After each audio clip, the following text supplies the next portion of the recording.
A good day to all.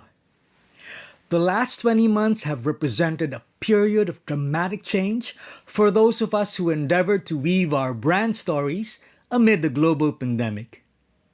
Here in the Philippines, the struggle has been real.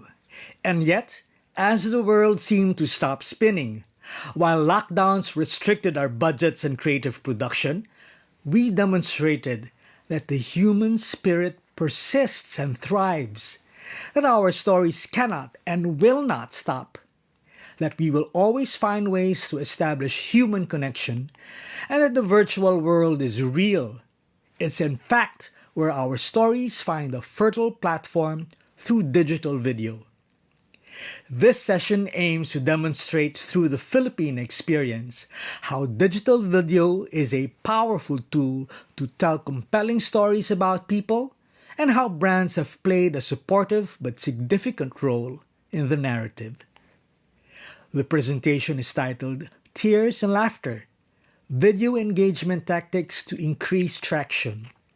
And this is Norman Agatep of the Public Relations Society of the Philippines. First on my list is this. You've often heard it. Keep it real. For me, nothing is more effective than an authentic story that touches us deeply and gives us all the feels. These are the videos that portray the profound human condition ever so simply and make us nod in recognition. They make the viewer say, "That is me. That is so me." And this example does exactly that. The video assembles some of our country's funniest content creators, those who have made us laugh the hardest on TikTok and on YouTube and even on free TV. In the video, these comedians gather for a special mission to remind us of a reality that is difficult to escape today. And we sit and watch these funny men and women and say, "Yep, that's me too."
Next up, purpose is powerful.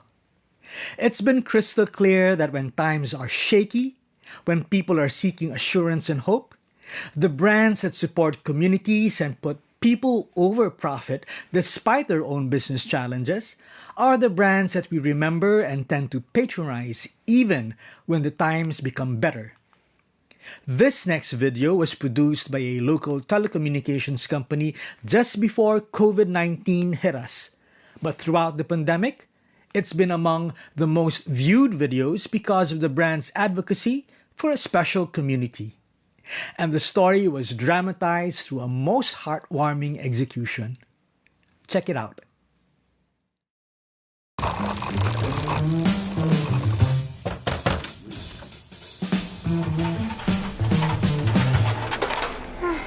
Ano, ready? Parang may kulang ah. Balik po namin agad. Ano, bilisan mo patalon. Teka, mahulog na ako. Ano, nahulog ka pa? Di na, ready na.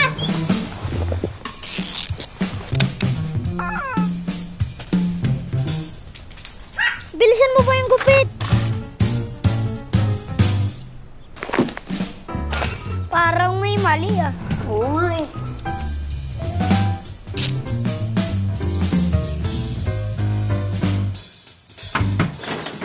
Thank you po! Thank you po! Tagal pa ba yan, pre? Hintay ka nga lang dyan.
My third piece of advice: bold risks pay off.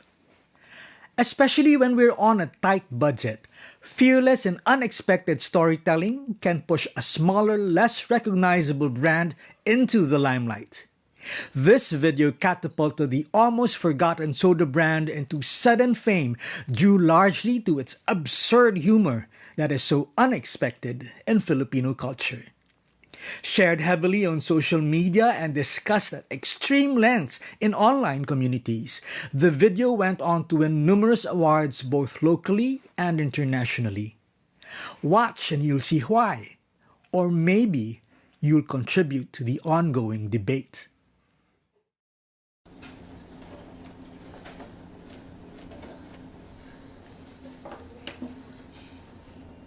Ma? Oo? Ampun po ba ako? Ha? Sino naman nagsabi sa'yo niyan? Kasi ma, lagi na akong inaasar sa school eh. Ampun daw ako ma eh.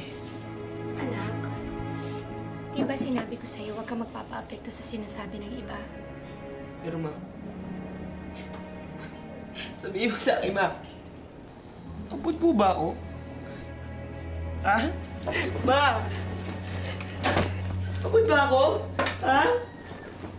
May paliwanag mo po ba?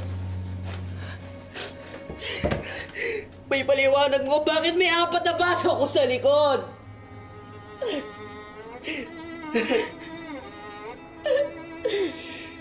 Matagal na namin itinago ito sa'yo, anak. Pero sa palagay ko pa naman ang malaman mo.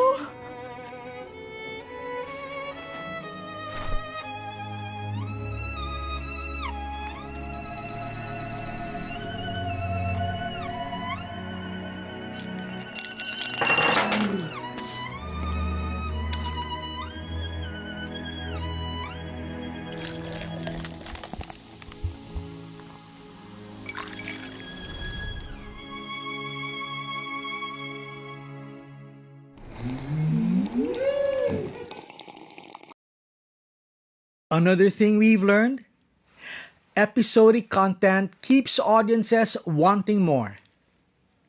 Much like many a television series that has kept Filipinos glued to their video screens, narratives that build up and plots that thicken can be quite engaging. And during lockdowns, when we have all been working from home, brands have found unique ways to hook us and keep our interest alive while we've been on our laptops. Here's a case video of a quick service restaurant that sadly had no delivery service during the pandemic. And yet, their creative episodic content managed to convince Filipinos to visit the restaurants when they could afford to go outside their homes. And oddly, the format of choice was what we all love to hate, the 6-second unskippable bumper ad. Watch and enjoy.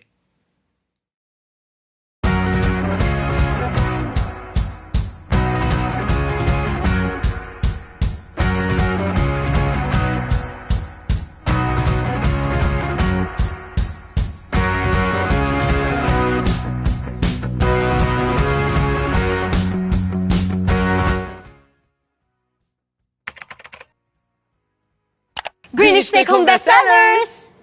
Pasensya, istorbo. Trabaho lang po.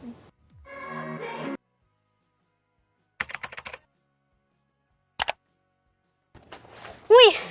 Greenish Take Home Bestsellers! Sorry po.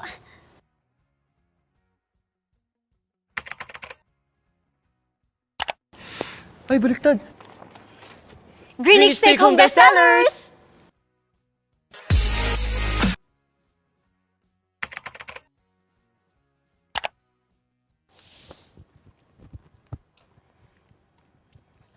Greenish Take Home!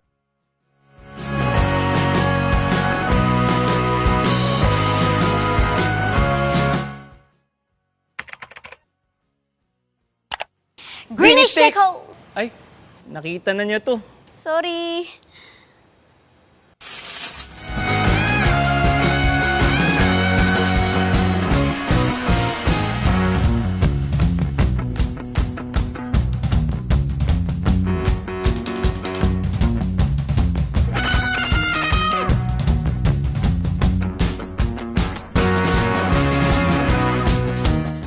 They really thought about not just the overall narrative, but really the whole consumer experience. And the result is this awesome demonstration of what sequential storytelling can really deliver, all done in a way that's super scrappy and just really, really fun.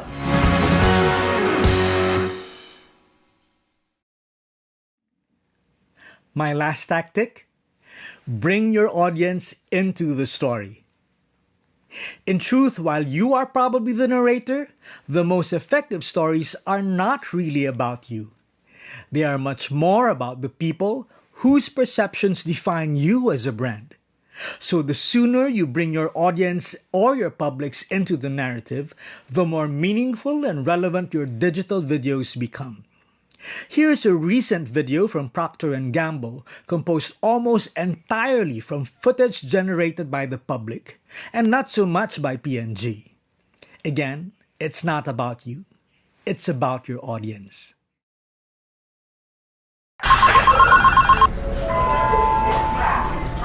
Hello? Nak? Sorry ngayon lang nakatawag si Mama. Kamusta ka na?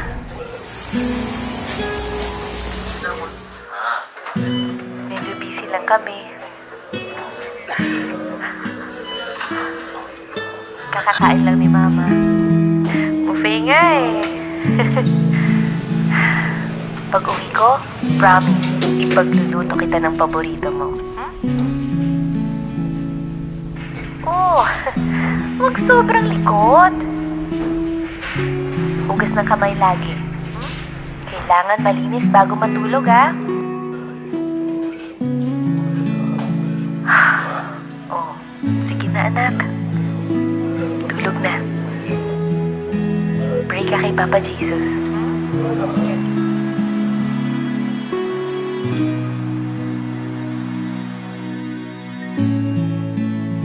Konting tulog na lang, anak. Makakauwi rin si Mama. I love you. Good night, anak. Miss na kita. Bibisita ako sa linggo. Kahit sandali lang. Abangan mo ko, ha?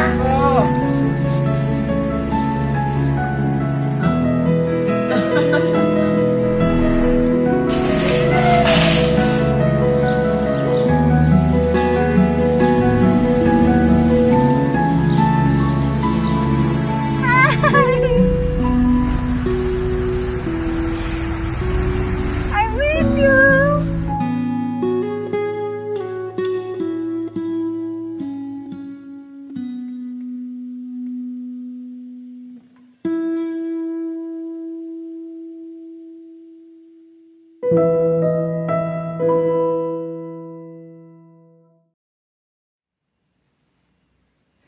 it real. Purpose is powerful. Bold risks pay off. Episodic content keeps audiences wanting more. Bring your audience into the story. You've probably heard these pieces of advice before, but now more than ever, they've become relevant in this region where consumption of digital video is at an all-time high. In the Philippines, we spend the most hours on the internet at almost 11 a day and on social media at 4 hours and 15 minutes. Much of that time is spent watching digital videos, with estimates indicating as much as 82% of all internet traffic from video. It's not enough that we just communicate via video. Heck, all of us, by virtue of being human, can communicate. But as communication professionals, our job is to connect. Not just to communicate, to connect. We do that by triggering some emotional reaction, making people giggle, making them tear up, making the audience feel something. And I hope some of the tactics I've presented show you how. I therefore leave you with this final video that really stirs the pot and awakens a gamut of feelings inside. Enjoy and have a great day ahead. Good evening sa inyong lahat. May kaibigan ako, kambal sila, pinagliit sila sa Tetris. Nagyakapan sila, bigla sila nawala. Ganyan-ganyan yung mga joke ko na nagsisimula ako ng stand-up comedy, di ba? Tapos dati, 3 lang nanonood. Yung isa doon tatay ko, yung 2 waiter pa. But I used to be a banker. It was my dream job. Because I was always dreaming in my job. Ay tapos minsan, pinatawag ako ng boss ko. Akala ko pupurihin ako. Sabay pag-upo ko, bigla akong pinagsisigawan. Parang di ka seryoso rito. Ayaw mo bang ma-promote? Mag-promote? Pwede po ba? Sa Saturday po, 8 p.m. meron kaming show. Bring friends! Now, I'm a full-time stand-up comedian by choice. My boss's choice kasi sinisante niya ako. So, umuwi ako. Sabi ko, Ma, I want to be a stand-up comedian. Sabi niya, ha? Pagtatawanan ka ng mga tao. Pero sabi ni Dad, pagtatawanan ka ng mga tao. Ganun ka-supportive si Dad. Sa kanya nga ako nagtetest ng jokes. Masaya maging komedyante. Pero ang hirap din minsan kasi hindi ka siniseryoso. One time, di ba hinihika ako. Tumago ako sa kaibigan ko na doktor. Sabi ko, pare, ano ang ginagawa pag hindi nakakahinga? Sabi niya sa akin, ano? Tawang-tawa yung dad ko nun. And when people see my family, they say, wow, your family is complete. You have doctors, attorneys, and a stand-up comedian.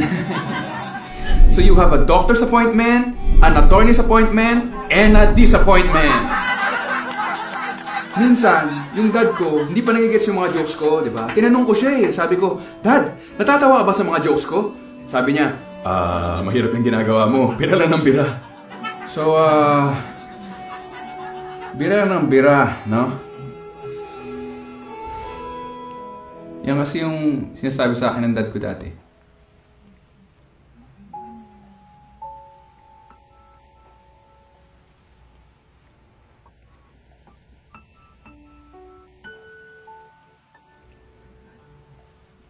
Thanks for everything, Dad. Ayun pala siya guys, palapakan natin tatay ko. Ang tagal niya kasi mag-CR eh, kinabahan ako. 65 na kasi siya eh. So, sobrang ganda ng tatay ko, yung birthday candles niya, mukha ng bonfire.